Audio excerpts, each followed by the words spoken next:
actually starting on time.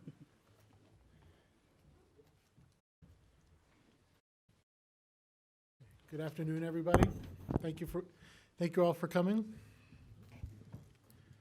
My name is Abe Denmark. I direct the Asia program here at the Woodrow Wilson International Center for Scholars.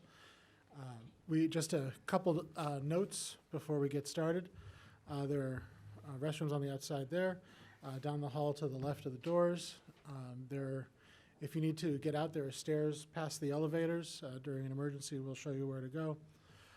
We're on the record for this event. This event is being broadcast online.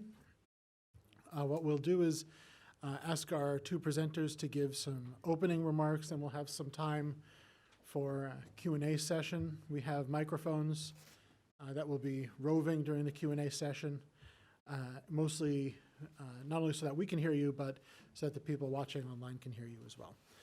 Joining us today are two friends of the Wilson Center, two friends of mine. I'm very glad to have them here. We have Dan Drezner, who's a professor of international politics at the Fletcher School at Tufts. And as we also have Jude Blanchette, who's the Freeman Chair in China Studies at the Center for Strategic and International Studies, whose other qualification is being married to Wilson Fellow Katie Stoddard Blanchette. The most important qualification, a very highly valued member of the Asia team. So we'll first ask Dan to give remarks on his paper, then ask Jude to make his remarks, and then we'll open things up for Q&A. Okay? Thank you. Thanks to Abe and to everyone at the Wilson Center for setting this up. Given that this is being webcast, I will try to eliminate all the profanity I had laced through the talk. But this is based essentially on a paper that I've written for the Oxford Handbook on Grand Strategy, which is going to be coming out, I believe, next year, at the end of next year.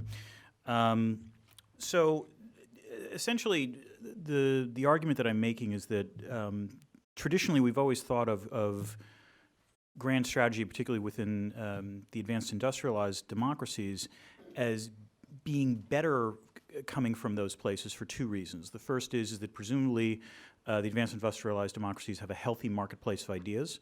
And second, that democracies, because they have legislative branches as well as executive branches, can engage in credible commitment. So, grand strategy is almost by definition an attempt to marry state capabilities with social purpose. It's an intentional act of intellectual creation, which is the government is presumably trying to articulate what its interests are, what its capabilities are, and how it will use those capabilities to advance its interests. For grand strategies to matter, they have to be clear and they also have to be enduring. And so as a result, you would expect that places that have relatively robust marketplaces of ideas and places that have credible commitment devices should be better at articulating grand strategies. With respect to the marketplace of ideas, the purpose of the marketplace of ideas as the metaphor is that not so much that it always generates great ideas, but rather it ruthlessly weeds out bad ideas. And so if someone comes up with something that really is not supposed to work, presumably, when any grand strategy is articulated, a whole variety of academics and think tank folks and outside experts can, which are often the audience for nascent forms of grand strategy, can essentially sort of peer review and critique those ideas to within an inch of their lives. So that hopefully what winds up enduring are ideas that are not horrible, which I think is a high standard that most academics should achieve, not horrible. And in the absence of such debate, of course, then it becomes possible for policymakers and publics to become victims of groupthink or misperceptions or myths or what have you. And you can argue to some extent the United States in the past has had these sorts of things. During the Cold War, that certainly was the case in terms of the articulation of the George Kennan's strategy of containment. There was a very famous group called the Georgetown Set, which were essentially a small group of columnists and Sovietologists and experts who tried to sort of debated these kinds of strategies. And there was a significant degree of trust among these people, such that even if they disagreed about the proper course of action, they also didn't question the motives of the other people doing so. And that was relatively important. The common background helped them to maintain that trust even if they disagreed. And then another element of sort of grand strategy in the United States traditionally has been that the U.S. foreign policy machinery was often so decentralized, split among various bureaucracies as well as Congress, as well as outside experts, that essentially that balkanization, which many, including I would add George Kennan, thought of as a weakness, actually proved to be a strength, that it wound up essentially checking U.S. grand strategy in terms of containment from going too far in the form of expansionism or too far in form of the restraint approach. And so as Walter Russell Mead, I think, put it in his book Special Providence, there were a variety of schools of foreign policy thought, but no one foreign policy school wound up ever really dominating. That if anyone had a sort of temporary period of ascendance, eventually the others sort of checked them. And indeed, the very fact that an awful lot of U.S. Commitments in terms of foreign policy were enshrined by Congress and generally as credible commitment devices, it meant that it was extremely hard to change them, which therefore made U.S. grand strategy relatively enduring. So this is where my fun, super optimistic take on this comes in that essentially it's worth noting that the sort of dominant U.S. grand strategy of the first 150 years of the Republic, namely, was isolationism. Then containment lasted about a half century, and then you could argue the grand strategy of primacy lasted after the end of the Cold War for maybe 25 years. So we're in a situation where each grand strategy seems to be lasting less and less long, and which raises the interesting question of how long America first will endure. And essentially the argument I make in the paper is that there are three reasons to believe that the U.S. is not just not going to have a grand strategy that lasts, that the U.S. might no longer be capable of doing or creating a consistent grand strategy. And there are essentially three mechanisms or three changes in the sort of domestic U.S. situation that have essentially made U.S. grand strategy almost impossible to last beyond 4 years. So the first change is the shift in the erosion of trust in authority and expertise. And this is something that I talked about in my 2017 book, The Ideas Industry, which is if you take a look at any set of public opinion polling, whether it's Pew or Gallup or the General Social Survey, they all show the same inevitable trend, which is there was significant and relatively high trust in the federal government beginning in the mid-1960s. Following Vietnam and Watergate, it fell precipitously. It sort of hovered around the mid-40s in terms of how the American public thought. It spiked briefly after 9/11, and it has nosedived ever since. And furthermore, it should be noted that it's not just Americans' trust in government has collapsed. Americans' trust in almost every institution in the country, with the exception of the U.S. military, has collapsed. This includes trade unions, it includes the media, and it includes scientific communities as well, which suggests that foreign policy experts, as we understand them, don't necessarily or not necessarily held in the same kind of exalted level of trust that they were, let's say, during the days of George Kennan or Paul Nitze. Now, to be fair, it should be pointed out that normatively I think there's dangers with too much trust of expertise as there is in terms of too little. It could be argued that, in fact, those high degrees of trust in the mid-'60s lead to the errors of Vietnam, among other things. So you want some healthy, a certain amount of healthy and skeptical mistrust. The problem is that if you have too much, and which is where we are now, essentially it allows for the rise of quackery. And that's not what I'm saying. That's what Chris Hayes, who wrote Twilight of the Elite, said. And what's interesting is that you can look at, people who've looked at this from both the left and the right, and they both, observe that if you don't have trust in authority and expertise, it essentially allows anyone with a crackpot idea to come forward. And precisely because traditional experts are less, not necessarily respected, it means they can't necessarily force out these ideas. So in terms of the marketplace of ideas, to use an economic metaphor, essentially the barriers to entry have been lowered dramatically. And the barriers to exit have gone up because essentially we're now in a world where stupid ideas don't die. And that's potentially problematic. And essentially, that weakens the ability of outside experts to, sort of fact check or, for that matter, conceptually check any sort of articulated grand strategy by a government. So that's problem one. Problem two is the rise of political polarization within the United States. And again, the data on this is incontrovertible. If you look at Congress, there's no denying that Democrats have moved further to the left, Republicans have moved way, way, way further to the right. But that's only sort of the tip of the iceberg. If you take a look at sort of survey experiments and polling data of party elites, we are now in a situation where essentially sort of Democratic Party activists and GOP Party activists, it's not just they don't trust each other, they actually think that the other side is malevolent. And indeed, we're at the point where, according to some surveys, first, GOP Party activists don't want their children to marry outside of their political persuasion. And indeed, in some experiments in terms of workplace employment, extreme partisans on both sides are far more likely to discriminate based on political ideology than on race, sex, gender, or sexual orientation. So in some ways, this is the last legal form of discrimination within the United States.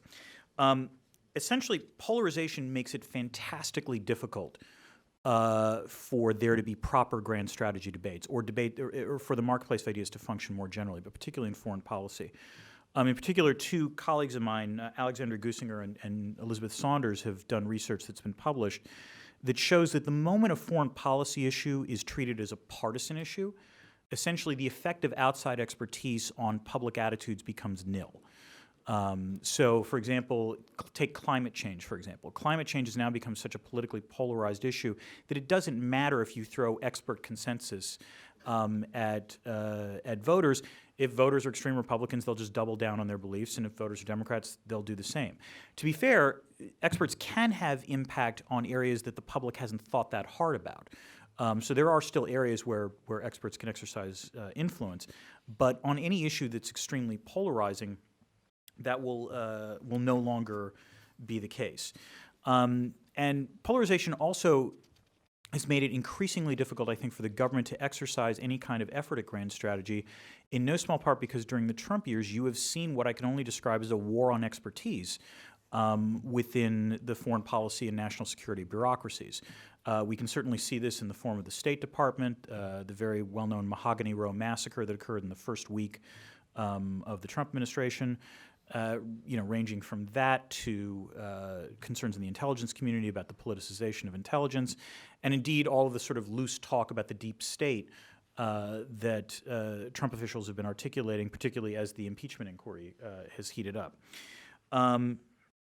And I think this sort of all got epitomized in a January 2019 anonymous op-ed for the Daily Caller, in which during the government shutdown, one Trump appointee said, "This is great that federal employees are not being paid because it allows us to weed out the saboteurs."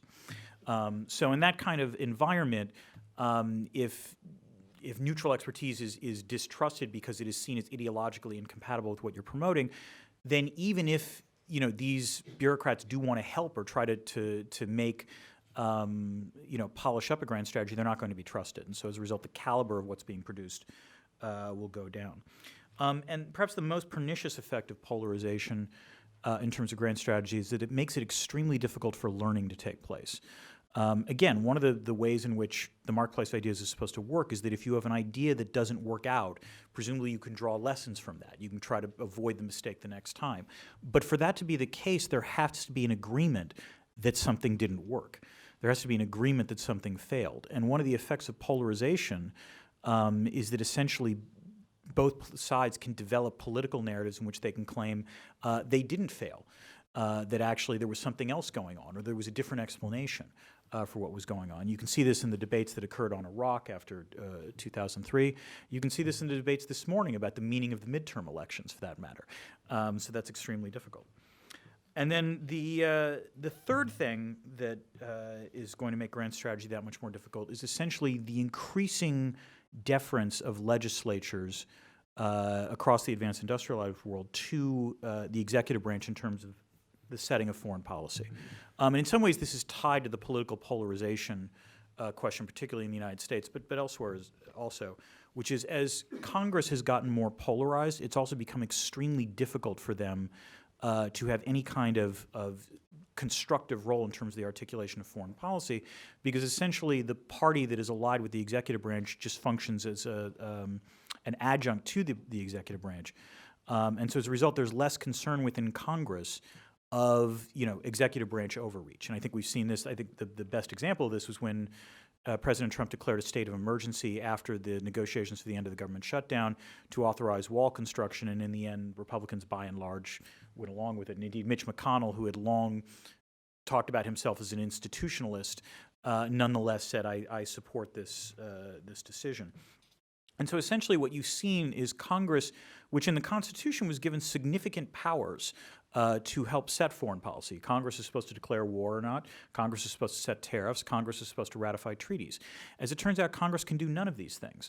And they have consciously delegated a lot of these authorities to the president because the president was viewed essentially as the last adult in the room. And so the effect of all of this has been that Congress has increasingly checked itself out when it comes to questions about foreign policy. And as a result, almost all of foreign policy is run out of the executive branch. This also, by the way, has a negative effect on the marketplace of ideas, because one of the ways in which outside experts can influence things like grand strategy is through congressional testimony or congressional hearings. And yet we're becoming increasingly aware of the degree to which Congress is holding fewer hearings when it comes to foreign policy. So the problem here is that when you combine all of these things, you wind up with a very frightening realization about why grand strategy can't work, which is if you are operating in a universe where essentially foreign policy is only emanating from the executive branch, and the executive branch has considerable amounts of power, and you combine that with increasing political polarization, essentially you're going to wind up with a grand strategy and a foreign policy, for that matter, that can best be described as schizophrenic. And to understand what I mean about that, consider that we've had George W. Bush as president, followed by Barack Obama, followed by Donald Trump.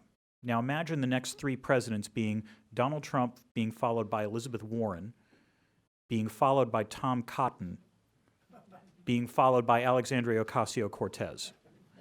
It would be safe to say that foreign policy would have wild swings, between the left and the right. And furthermore, since Congress can't get involved, essentially almost all of U.S. foreign policy winds up being done only through executive action, which means that each successive president can countermand what the prior president has done. Indeed, we've seen Trump do this on the Iranian nuclear deal, on the Paris climate change accords, on the opening to Cuba, and he's within his rights to do all of these things. Just as a president, the president who succeeds Trump has the authority to reverse all of the national security tariffs on China and re-enter the United States in Paris and so on and so forth. So my concern that I have essentially is that there's a well-known sort of policy in the United States, the Mexico City policy, which describes whether or not the U.S. federal government will support international aid agencies that engage in family planning if abortion is one of the things that's considered. So it's just sort of a tradition now. If a Democrat is elected literally on day one, they reverse the Mexico City policy and the U.S. funds these agencies. If a Republican is elected on day one, they immediately reverse that and no longer will fund these agencies. My concern essentially is that you can argue that during the Cold War and even during much of the post-Cold War era, about 80% of U.S. foreign policy didn't really deviate from administration to administration. If you have a world in which all of foreign policy essentially looks like the Mexico City policy, the ability of the United States to credibly commit and be perceived as able to credibly commit by other countries will be next to nil. And so as a result, grand strategy ceases to matter. And on that cheery and nihilistic note, I will be happy to hear what Jude thinks.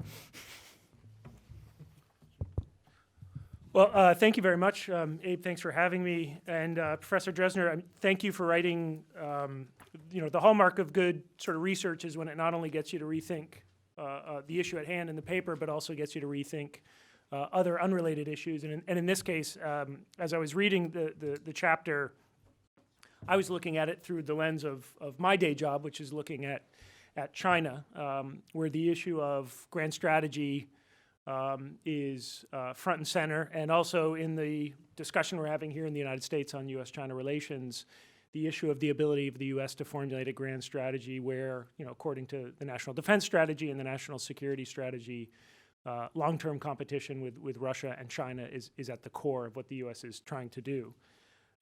So what I thought I'd do is essentially try to match a little bit of what Dan was talking about in his paper in terms of structural and systematic weaknesses in the United States, and see where those are present in China's ability to conceptualize, but also drive or implement a grand strategy.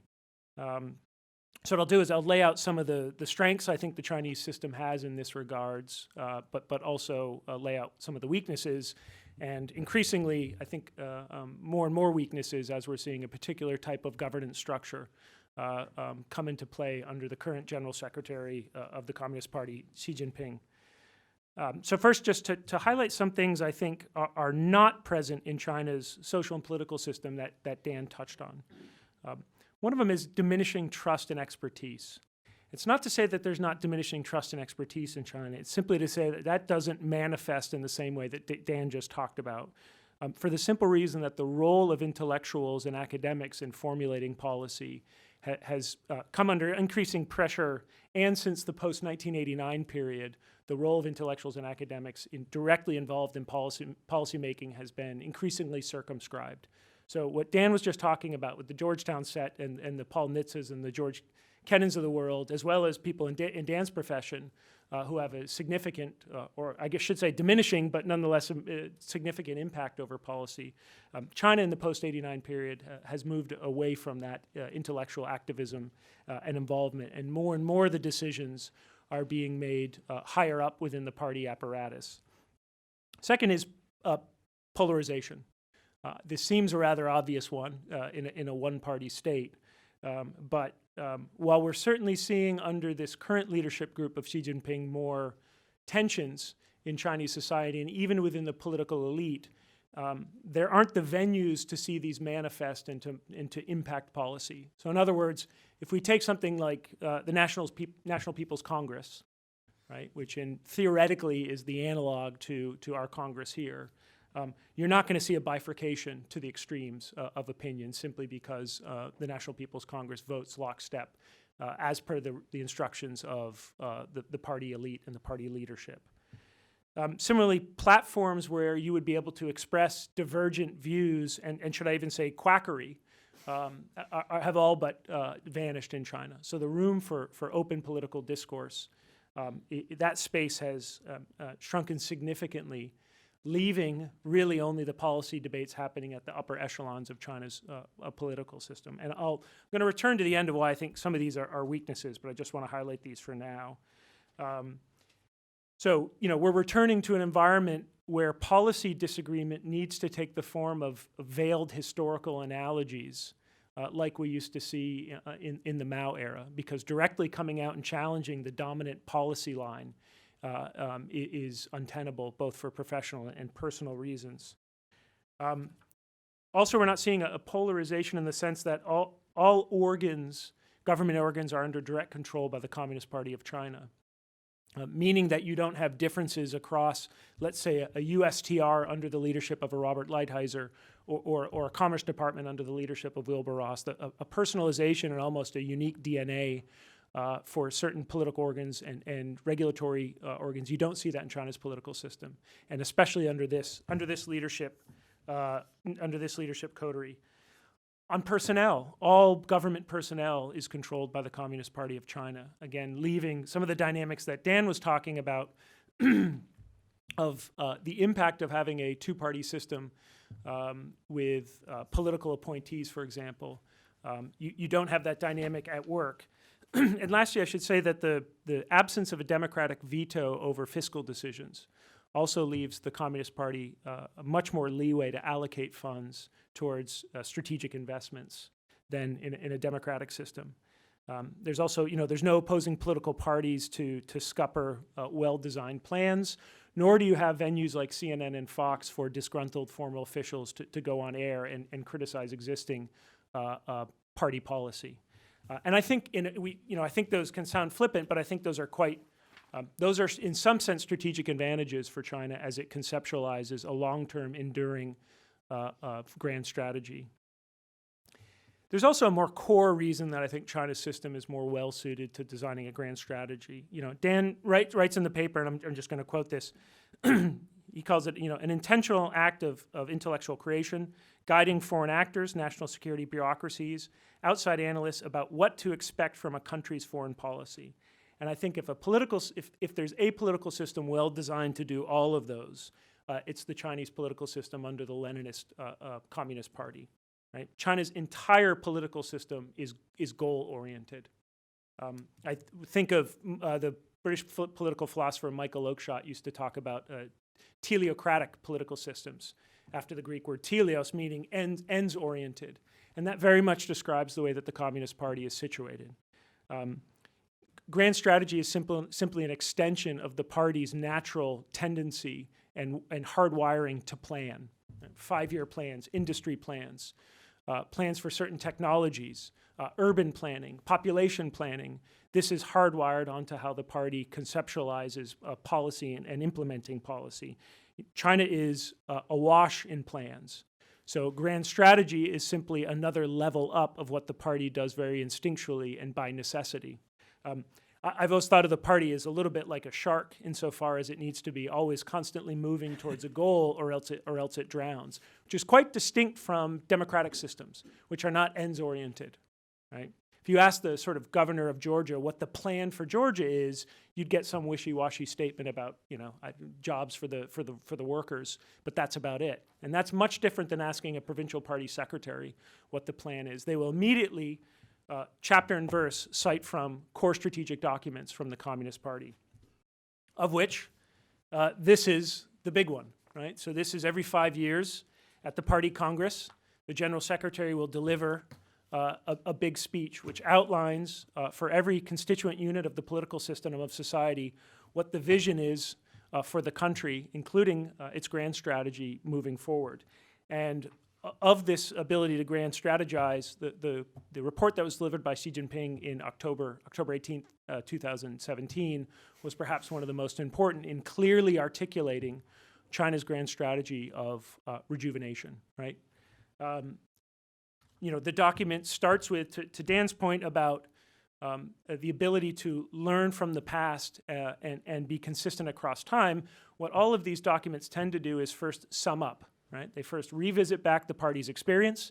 They connect the current document you're about to see with previous leadership groups from Hu Jintao to Jiang Zemin to Deng Xiaoping, right? So creating a continuity across time, connecting with previous goals that the party has outlined and articulating how this current plan will simply be a further manifestation of that.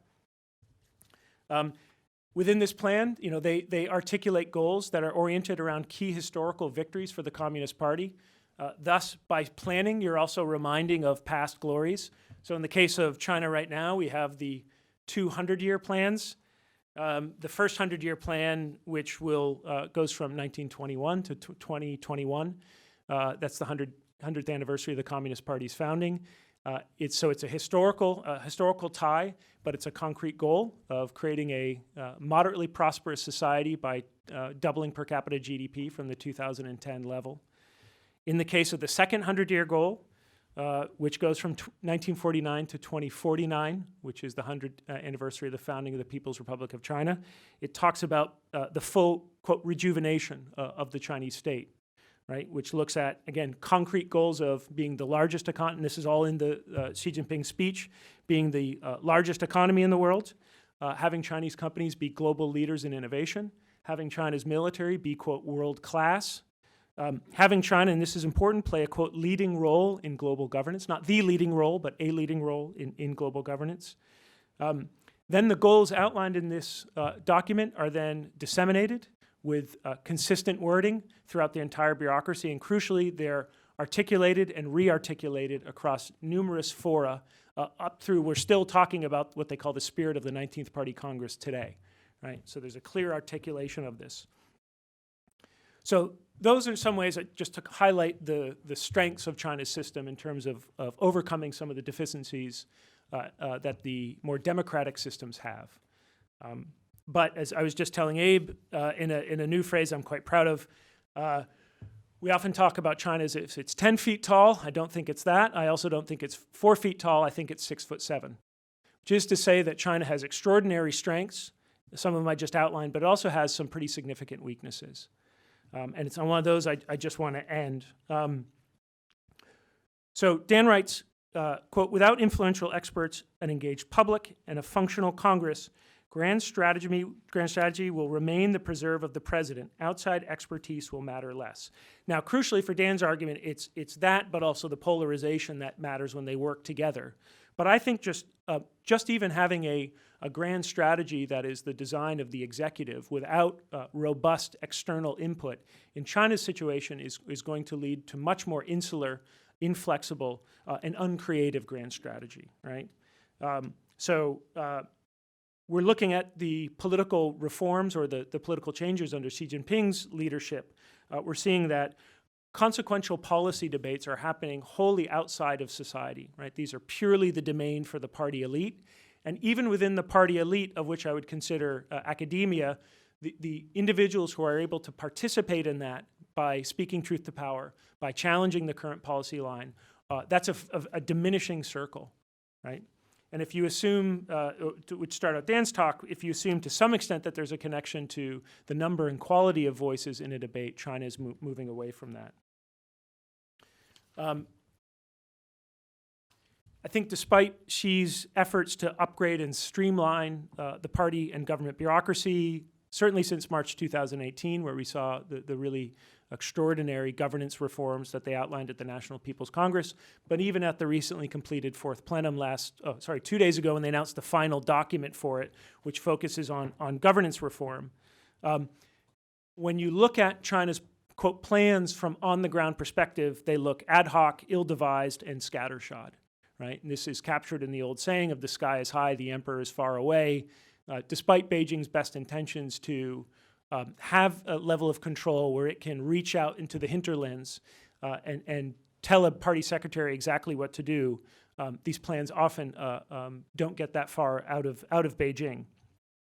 Even plans that fall squarely within the bucket of grand strategy, like China's Belt and Road Initiative, when looked at and from a granular perspective, are facing extraordinary problems.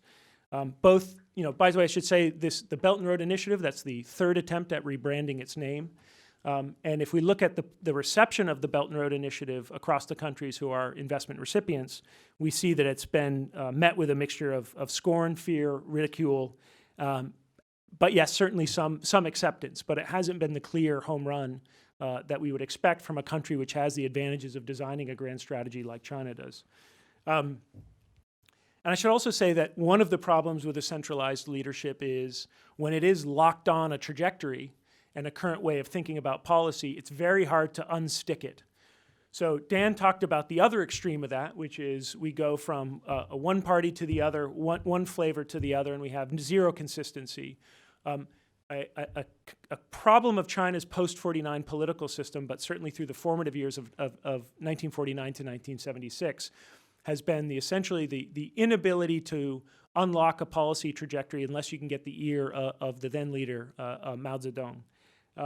And so we've seen already in this post-era significant policy mistakes which have had extremely long-term negative impacts on China that may have been lessened had we had a more robust policy debate. And just one to mention is in the late 1970s, to deal with concern about overpopulation, China puts in a one-child policy, and here we are 4 decades later, where we're looking at a manufactured demographic crisis of an aging population and a shrinking workforce, which will have a fundamental deleterious impact on China's ability to implement a grand strategy looking down the road. I should also say that the unwillingness, especially of this leadership group, to push forward more robust economic reforms means that the slowing growth trajectory we're seeing China on will be unnecessarily slower, simply because reforms to boost productivity and contribute more, allow the private sector more leeway, aren't likely to come. We're still in a very much state-dominated economic system. So once you're locked in on a trajectory under this Leninist system, it's difficult to unstick it. And if you have a sort of a benevolent despot, that's less of a problem, but China's history shows that it's not always a benevolent despot. So, final thoughts are, I think with China, conceptualizing or having a grand strategy is different from doing a grand strategy. And I think most of the benefits China have leans towards the former, which we're incapable of doing. But I'm not entirely convinced of the doing a grand strategy that China has material advantages over the United States. That being said, China is clearly playing a longer game with the United States and with more precision and, crucially, clarity. But the features of this system, which give it the ability to have a longer time horizon, I think also create their own governance pathologies, which work to undercut the implementation of that grand strategy. Really fascinating presentations from you both. We're going to open things up to Q&A. I'll ask both of you a first question to get things going. For Dan, I wanted to ask if we could look back, if perhaps maybe we're seeing more continuity in past American grand strategy than there really was. Like just thinking about the Cold War, we had a containment strategy, but we also had a lot of different variations within that. We had rollback, we had détente. In terms of political polarization, there was McCarthyism, accusing people of a vote against the president as a vote for communism. There's a reason why only Nixon could go to China as part of that process. Thinking about the spring of 1950 with the NSC 68, pretty new. If anybody would have said, as part of this containment strategy, we need to fight a war against the North Koreans and the Chinese to defend South Korea, that we're not even sure if it's actually part of our defensive perimeter or not. So I'm just curious if you could comment a bit about how you see the continuity in terms of being able to describe and implement a grand strategy, considering the variables that you mentioned. And for Jude, I thought your presentation was fascinating in that some of the aspects that you described as China as having an advantage in terms of being able to formulate and implement a grand strategy, primarily by having a one-party state, is also a tremendous source of strategic weakness and political instability in a way. But in terms of formulating and implementing a grand strategy, it's an interesting angle to take on this. I wanted to ask you about U.S. approach towards China. In that, we've seen a pretty dramatic shift in the last few years from a basic consensus in Washington towards engagement and building China to be a responsible stakeholder to one that's defined by competition. What's interesting to me is that there's a general agreement on this in Washington for amongst a lot of people, that agreement is fairly bipartisan, that the disagreements that there are is not a partisan necessarily disagreement, but rather based on other ideas, but it hasn't translated into a public sentiment, that there's not a broad public outcry for competition with China. So I'm curious about your thoughts on how that has evolved within the framework of Dan's presentation, and what you think it could mean in terms of implications for the continuity of American policy towards China, especially post-Trump, be it in 1 year or in 5 years. Yeah, sure. So it's a good question, and you highlight a concern which I was trying to avoid in terms of what I was writing, which is particularly with respect to the Cold War, there is a nostalgia bias in terms of thinking, well, we know how that ended, therefore everything worked in retrospect, and I am old enough to remember what it was like during the Cold War, and I don't remember thinking that everything was working during that period. It's only with the benefit of hindsight that you come to that conclusion. And there were genuine debates about grand strategy. Indeed, when Kennan first articulated the containment doctrine in the Sources of Soviet Conduct essay on foreign affairs, Walter Lippmann then wrote a series of op-eds in response. And it was Lippmann, by the way, who coined the term Cold War to describe what the predicted effects would be. I would say a few things. The first is that what's striking is that while they disagreed, they also had they had respected debates about this. In other words, Lippmann respected Kennan's intellect. Kennan respected Lippmann's intellect. In fact, Kennan eventually wound up agreeing with Lippmann, about a decade later. But the point is that they were able to have this debate. I'm not sure we can have that debate now, or rather, it does not look like a debate so much as a series of tweets, and I think that's a little bit problematic. The second thing I would say is that, again, one of the distinctions is that while there were obvious variations and fluctuations of what containment looked like, ranging from détente under sort of Nixon-Kissinger to, let's say, the sort of evil empire phase with the Reagan administration. First of all, I do think there was a common agreement that the Soviets remained the primary focus of any kind of grand strategy, first of all. And second of all, as I said, when one of these, these administrations went in a particular direction, it inevitably triggered a counter-reaction that did not overreach, but rather sort of brought things back. So if you think about détente, this inevitably led to a congressional reaction in terms of a focus on human rights, within the Soviet Union. That's when Jackson-Vanik gets implemented, and so on and so forth. So there were correcting mechanisms, but the correcting mechanisms did not amplify things so that there was even more wild ping-ponging. And I think that's the difference between what happens during the Cold War versus now.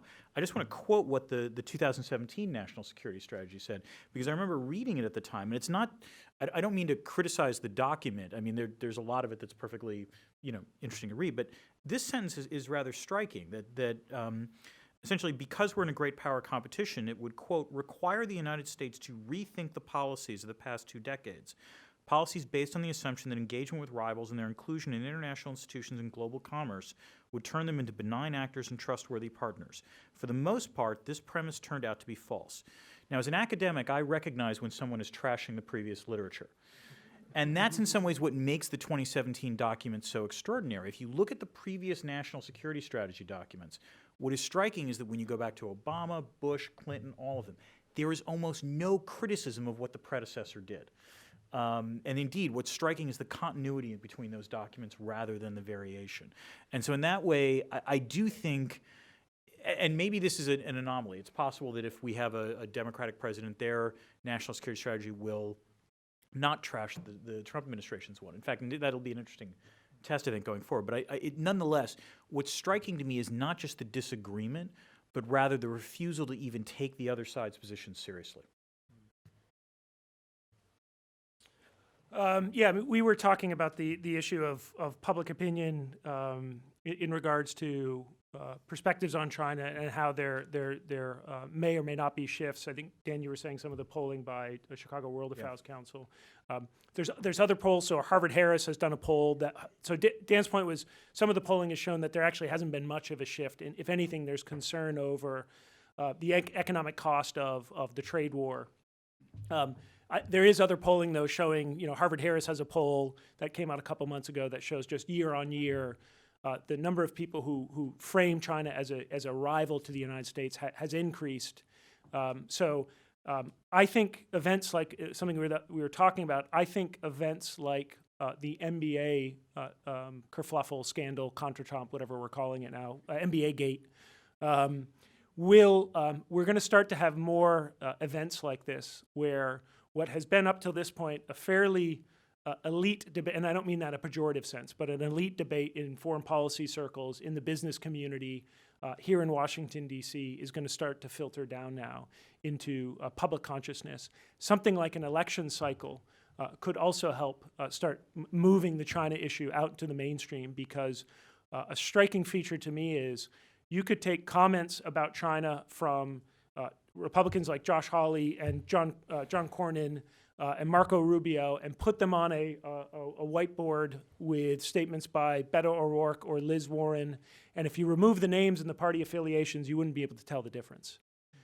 It's striking how much similarity and consensus there is, on Capitol Hill at least, over issues like Hong Kong, over issues like the NBA. There are differences of opinion, and I think significant ones, over issues like on the economic realm, and especially when we start talking about issues like decoupling or the trade war. And a limiting a factor which hasn't shown up that much yet in public consciousness or debate on China is the idea of what price we're willing to pay for a decoupling or a trade war. Right now, if the December tariffs go into effect, which now are going to start hitting some consumer goods, electronics, laptops, cell phones, we may see the discussion change. Right now, it's been the opposite of the benefits of globalization, right? Which were dispersed benefits, concentrated costs. We're seeing the inverse of that now, where it's only just a few isolated pockets who have been really hit by the tariffs. And for most people, it hasn't really mattered that much. That could shift. And when it does, we'll see what the appetite for getting tough on China is. That being said, I think overall, the trend line is issues like Hong Kong or the NBA act as accelerants on the U.S. policy debate on China. And as China, partly in response to the United States, becomes much clearer in articulating its goals for the world and playing a larger role in global governance, and as we have a political system in China that is moving in a more openly authoritarian direction, I think this moves from a technocratic debate into a values debate. And once it does that, I think it goes more mainstream. Perfect. We'll open things up for questions now. There are 3 guidelines in terms of questions that we use here at Wilson. First, please wait for the microphone to ask your question. Second, please provide your name and affiliation. And third, we make sure that our questions actually end with a question mark. Just raise your voice at the end. Right, just raise your voice at the end. Yes, sir.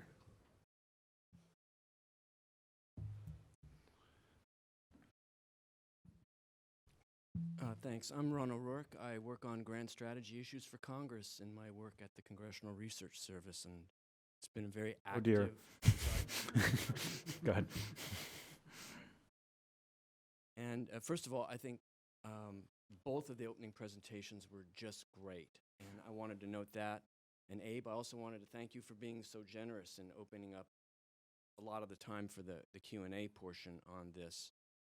Most of my question will relate to Dr. Drezner's presentation. The first is, I take all of your points. I think they're all very well taken, and what they go to in a large degree is the difficulty of making viable public policy on any number of issues, not just grand strategy. And I'll add a fourth to the 3 that you mentioned.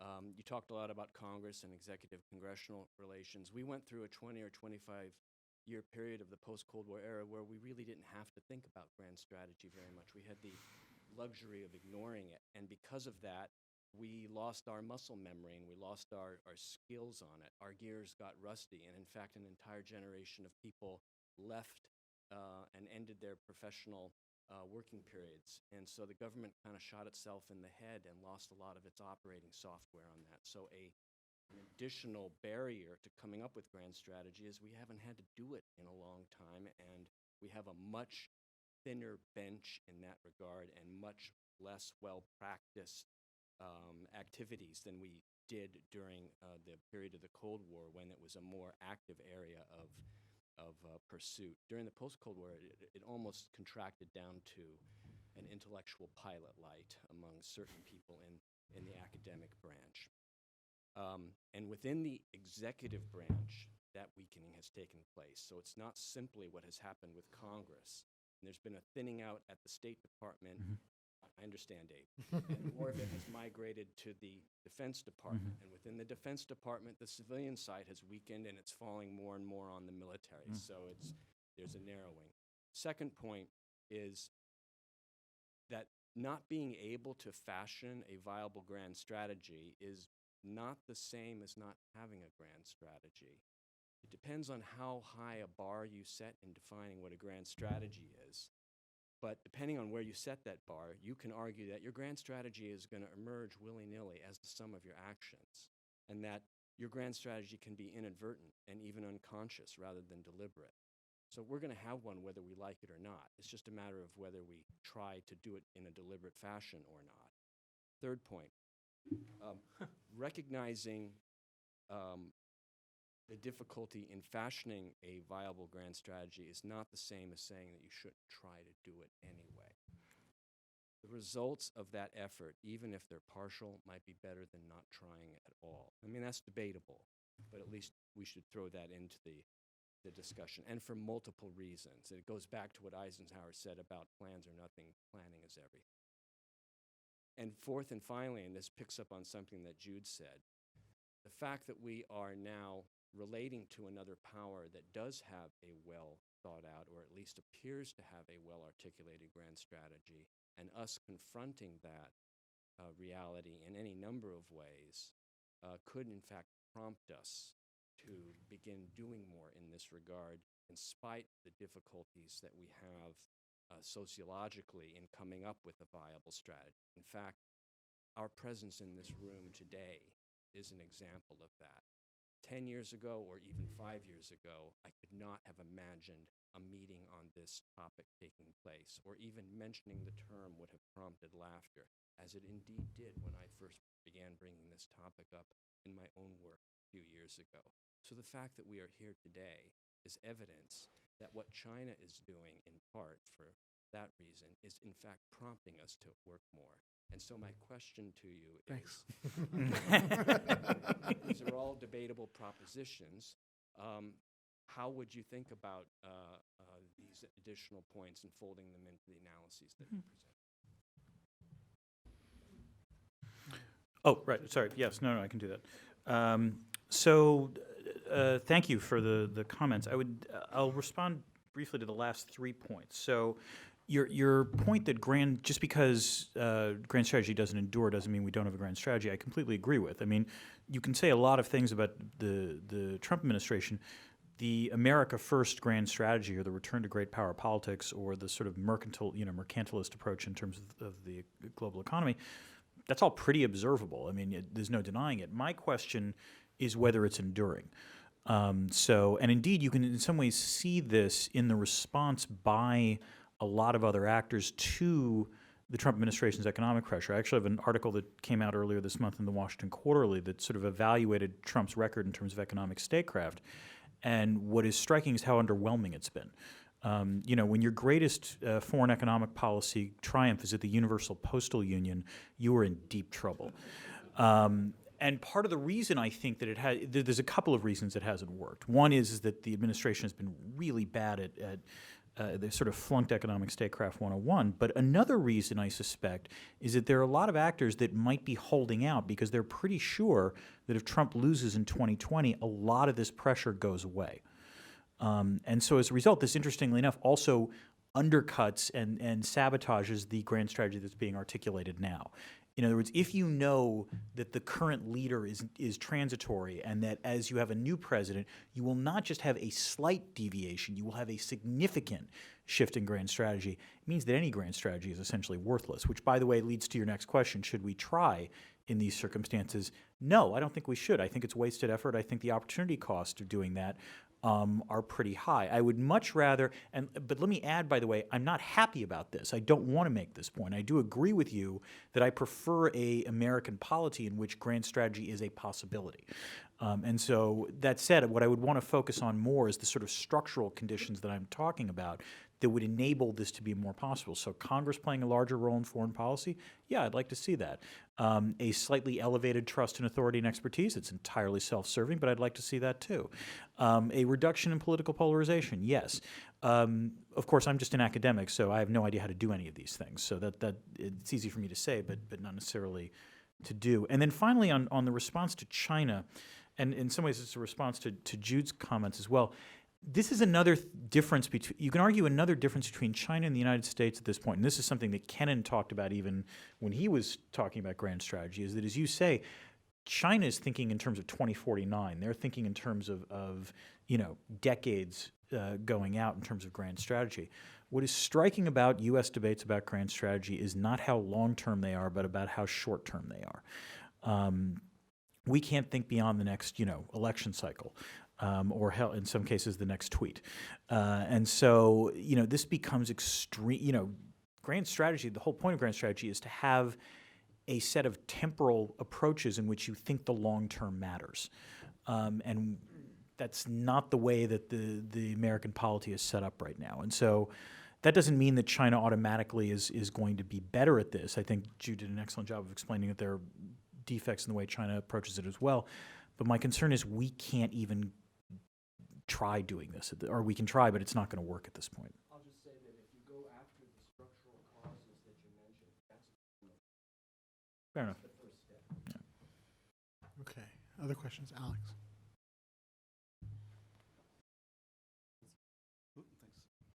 Hey, my name is Alex Lennon. I'm the editor of the Washington Quarterly, so thanks for plugging that, Dan. Is this working?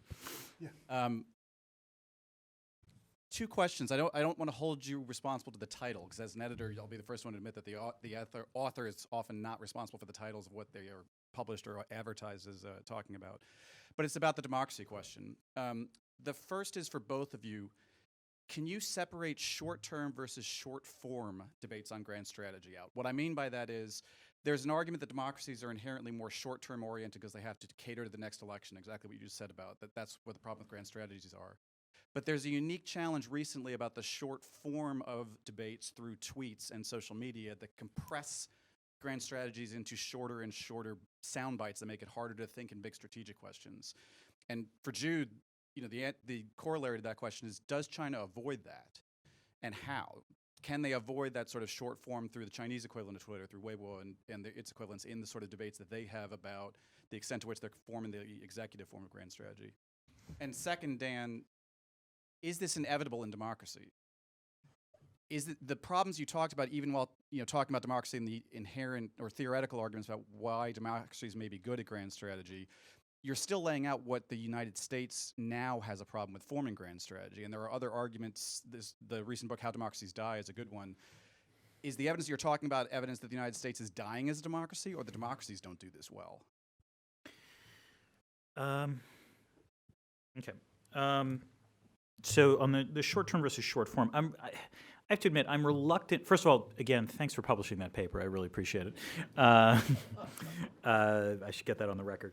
I'm reluctant to ascribe, changes in the forms of communication, like the inability to articulate arguments or change the marketplace of ideas to changes in technology. I don't think the fact that people tweet more than they did obviously 30 or 50 years ago means that it's impossible to articulate longer, long-form, considerations of strategy. Indeed, very often, I'm on Twitter pretty regularly, and very often these debates are not about one tweet versus another tweet. They're both talking about the same longer essay or sort of long-form argument. So I'm not as convinced that that's what's going on. What I think is going on is that it used to be the case that even though we were a democracy, there was more significant elite control over foreign policy. And I don't mean that in a pejorative sense. I mean that there was a certain cadre of elites that cared about foreign policy in a way that, frankly, the American people don't. And by the way, this remains fundamentally true. The American people, when you poll them about this stuff, I mean, the Chicago Council polling, for example, I'm on the board that looks at their attitudes about foreign policy, shows that Donald Trump has actually lost the argument with the American people, that Americans are more enthusiastic about trade than they've ever been before, more enthusiastic about immigration than they've ever been before, more enthusiastic about overseas basing and NATO and all of these kinds of things. That said, and that's because in these polling results, more Americans support all these things. The question is, how much do they care about it? Because the fundamental problem essentially is in democracies is not necessarily that it's not just polarization. It's also that the minority that supports immigration restrictionism or trade protectionism or a restraint approach, this is their number one issue. Whereas for most of the rest of the country, while they support these things, it's far from their number one issue. In fact, they probably don't even think about it unless they're asked by a Chicago Council pollster. And that's the kind of asymmetry that I think is somewhat problematic, and also makes it harder for elites to sort of maintain control over foreign policy. And then your second question was about, I'm trying to remember, democracy? The problem the U.S. isn't a good democracy. Yeah. I honestly, so this is where maybe I guess I'm optimistic. I don't think the problem is that the U.S. is bad at democracy. I do think the problem is, we've had we've had moments like this before of low degrees of trust, high degrees of political polarization. If you look, at the data, late 19th century, early 20th century, it looks remarkably like it does today.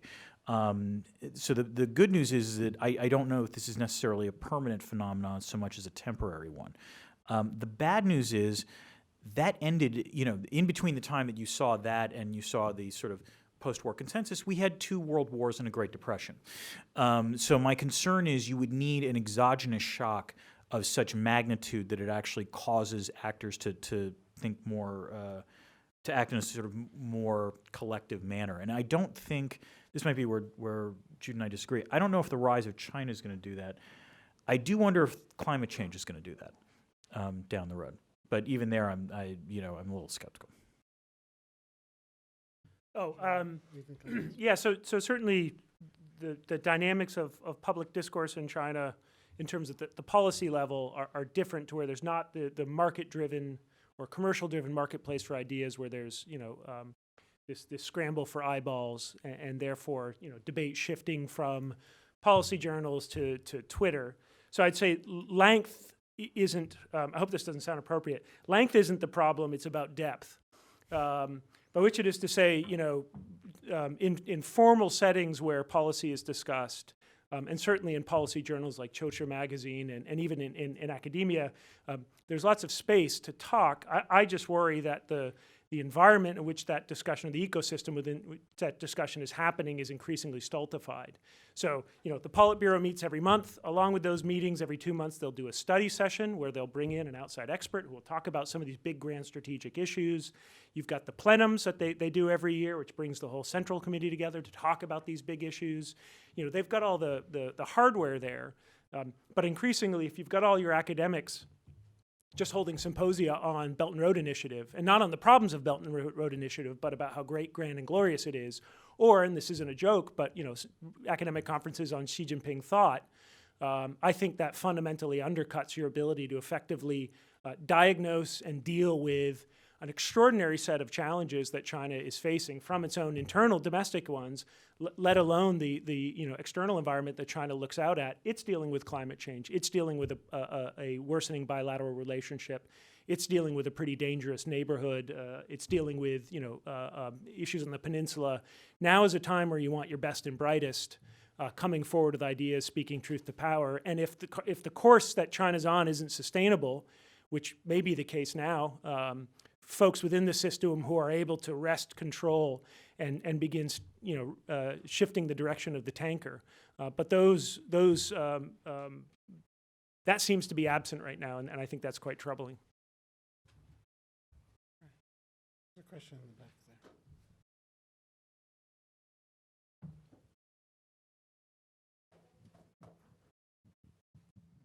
Thank you. The name is John Hicklin, a former IMF and UK Treasury official. I'd like to come back to this question of vested interests in order that the grand strategy could either emerge more again in the US or maybe be modified in China. Where do you see the vested interest or potential vested interest to move things in a different direction? Is it in China that there may be signs of weakness in the way they do things at the moment, which will force more of an opening? In the US, where are the points of pressure on the democratic system? Is it the oil companies, the war colleges, the youth of today who are worried about the future? Where are the vested interests that might change things in either country? That's a really good question, which is a polite way of saying my answer was going to be extremely tentative. So one, I think, vested interest, and this might wind up driving grand strategy a little more, is frankly the U.S. military. You have certainly seen the U.S. military taking climate change far more seriously than a lot of other elements of the sort of national security and foreign policy community, and certainly than the Trump administration. And again, it's worth remembering the military remains one of the last highly trusted institutions in this country. So if they say things like that, that actually can have an effect. Beyond that, I mean, I think you would need, it's possible that the business community, the sort of the Chamber of Commerce folks, if they would want to weigh in, authoritatively might affect, let's say, trade policy and immigration policy, although there are reasons why they can potentially live with the Trump administration in a way where they might be more hostile to, let's say, a Warren administration.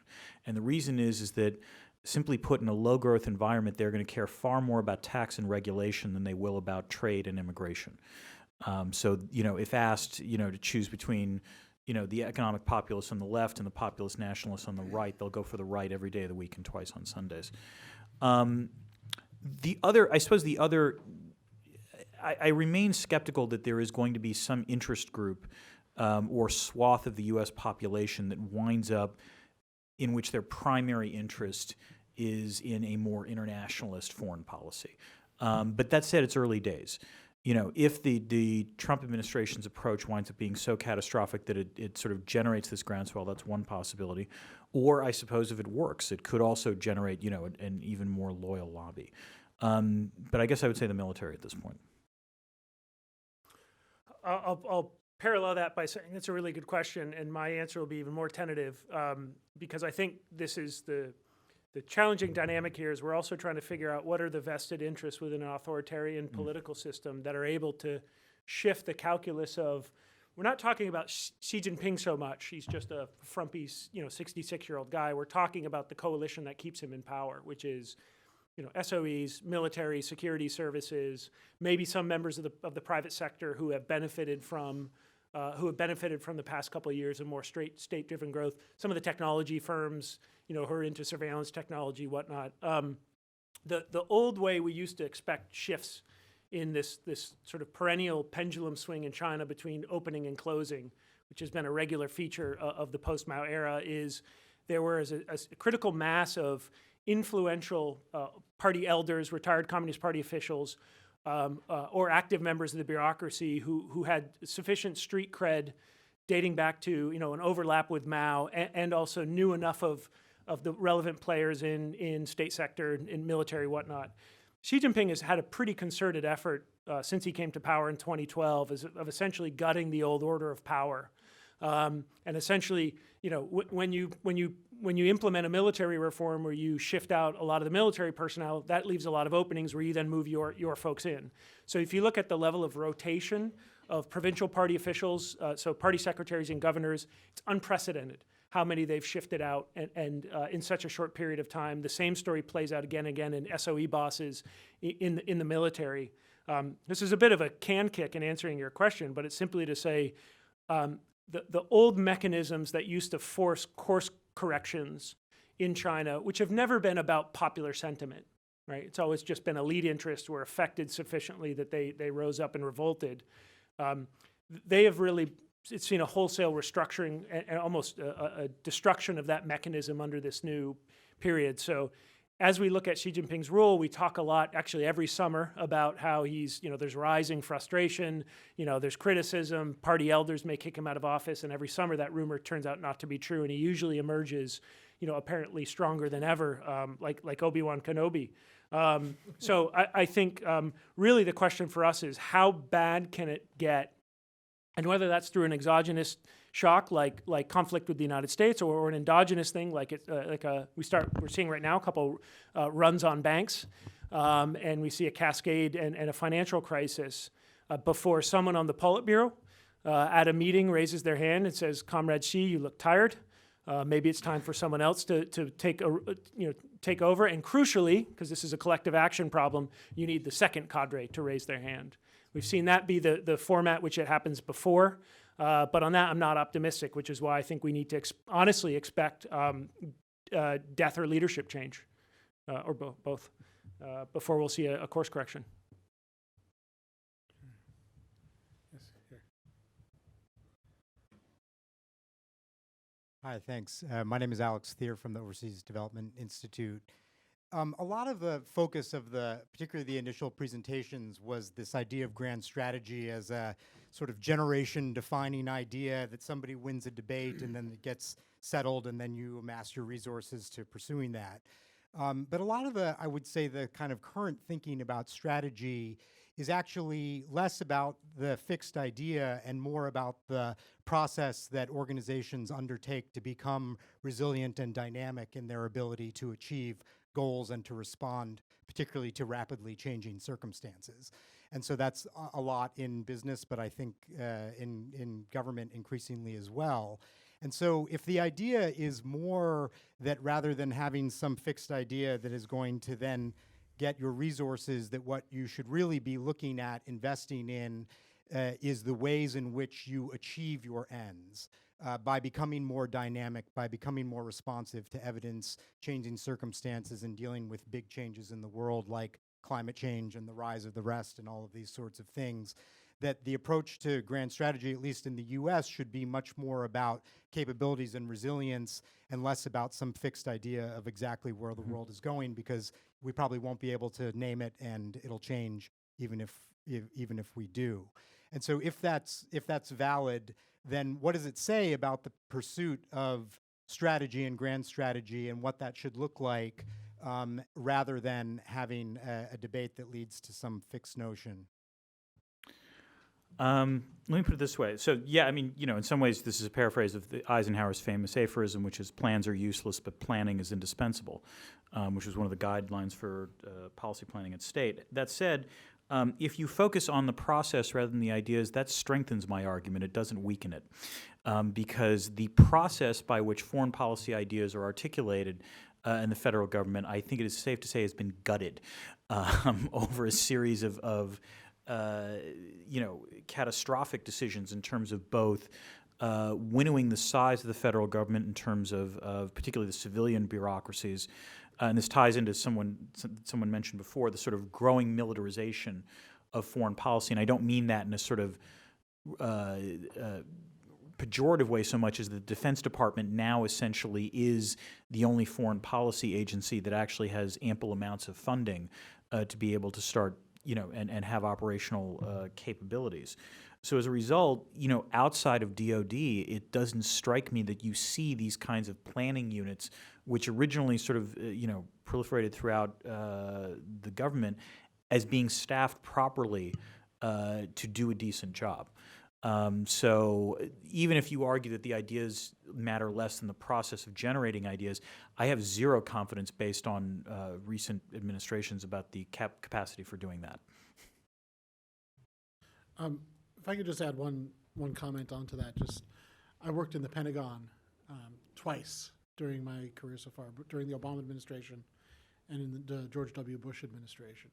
And the Pentagon, the Defense Department, is a planning organization.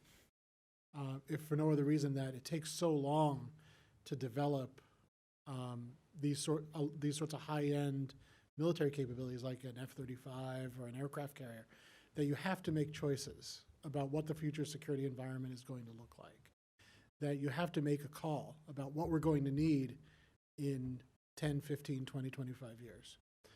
And that requires that sort of long-range process.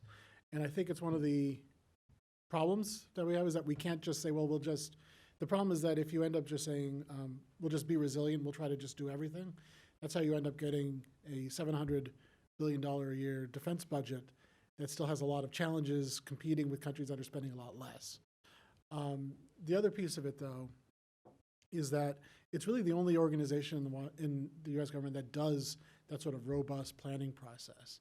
And when other departments have tried it, it hasn't really worked very well, which I think to their detriment. But I think it's why you have to make those sorts of long-range decisions about what the future environment is going to be, because you actually have to decide what that fighter is going to look like, what that carrier is going to look like, et cetera. Yes, Marvin.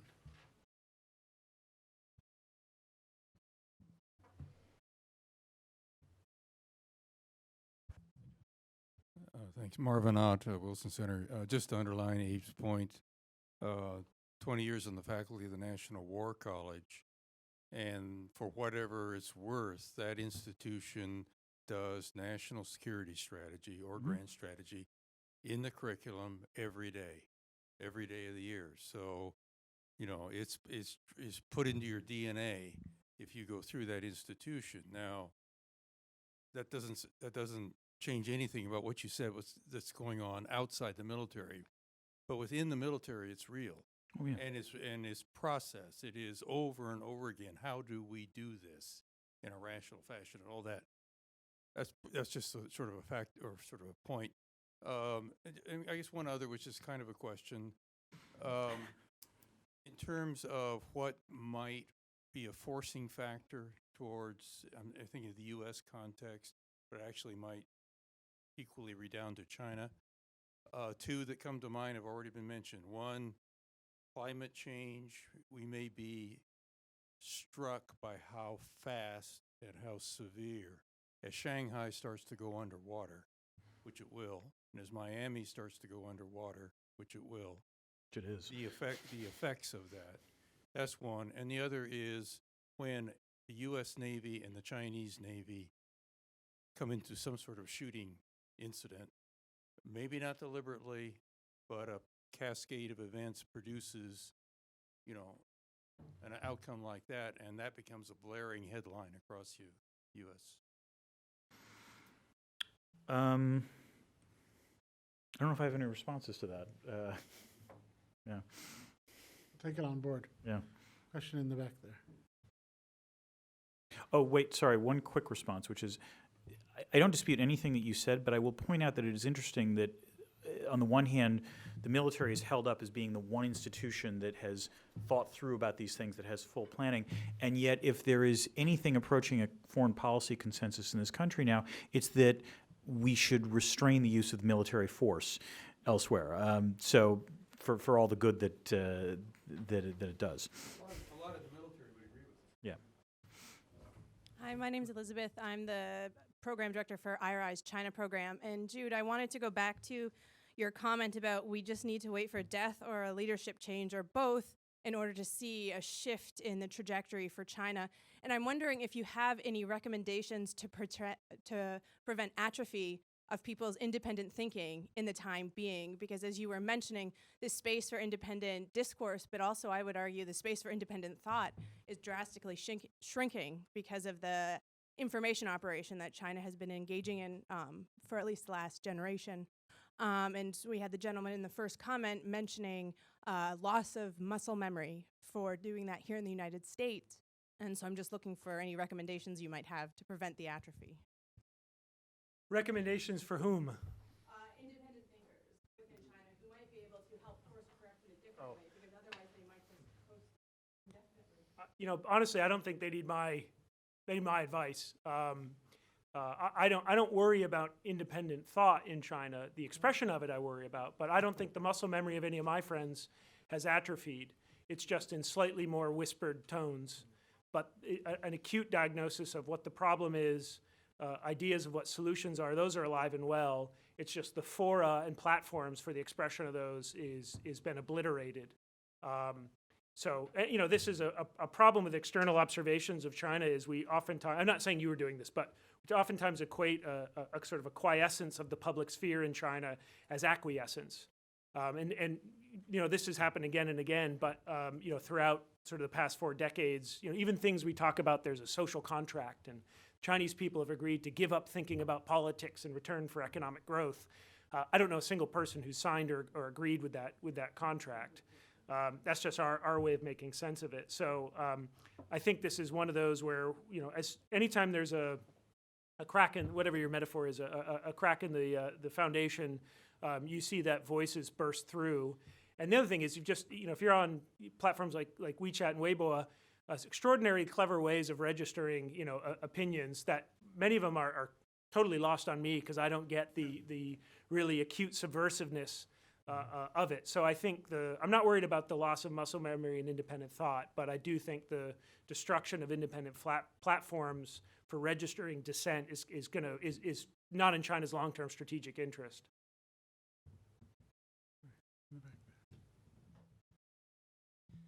My name is Michael Waller. I'm a member of the Wilson Center National Cabinet.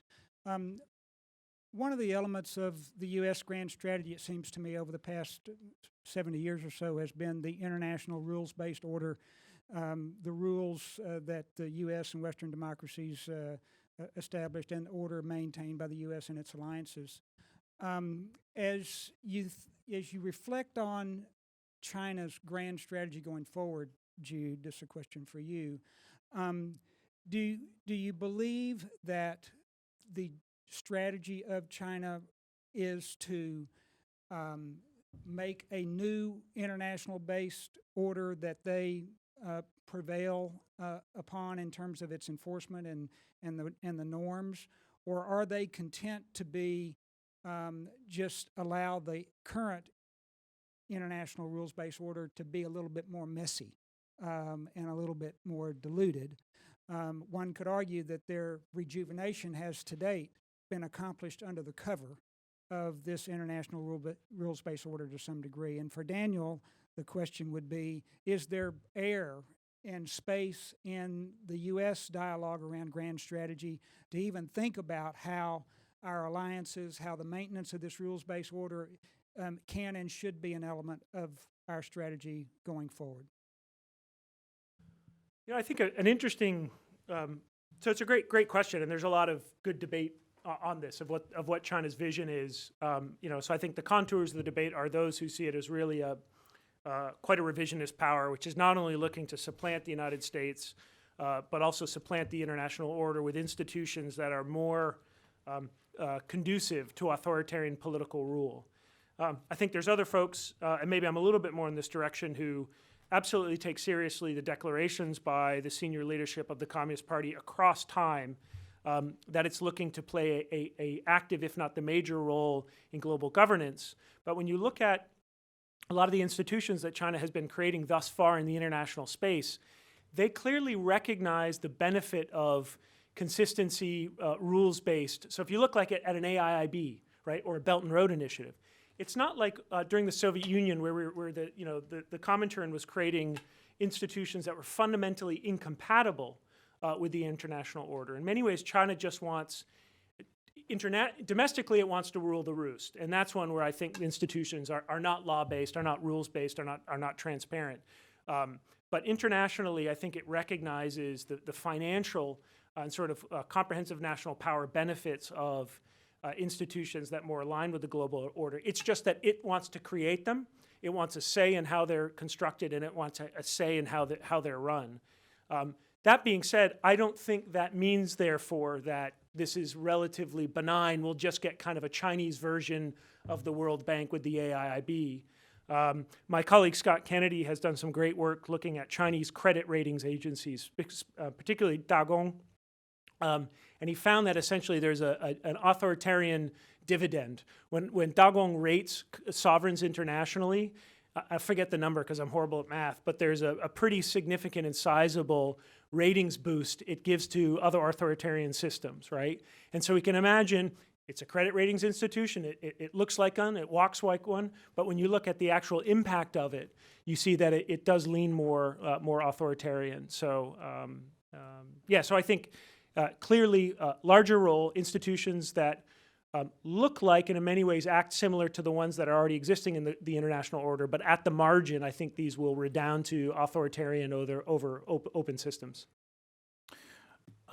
As to whether there's space for debate now in terms of grand strategy, I think this is in some ways the tragic irony of my argument, which is the one thing that you can argue that the Trump administration and the sort of America First doctrine has done is that it has actually engendered a very wide-ranging debate about what future grand strategy should be. Indeed, not just sort of populist nationalists on the right, but you see an awful lot of progressives on the left, you know, articulating a variety of possible responses in terms of what grand strategy should be. And I would encourage people to read. You've seen them, some of them appear in Foreign Affairs. The Texas National Security Review has published a whole bunch of them. Heather Hurlburt, I think, actually wrote an excellent review in Lawfare sort of discussing all of these kinds of debates. So in some ways, the range of debate about grand strategy has never been wider, at least in my memory. And I nonetheless feel compelled to point out it doesn't matter. So that's, you know, I'm the person taking away the punch bowl. But let me put it this way: if I'm wrong about that, the good news is, yeah, I think you've seen more variegated debates than ever before. Last question.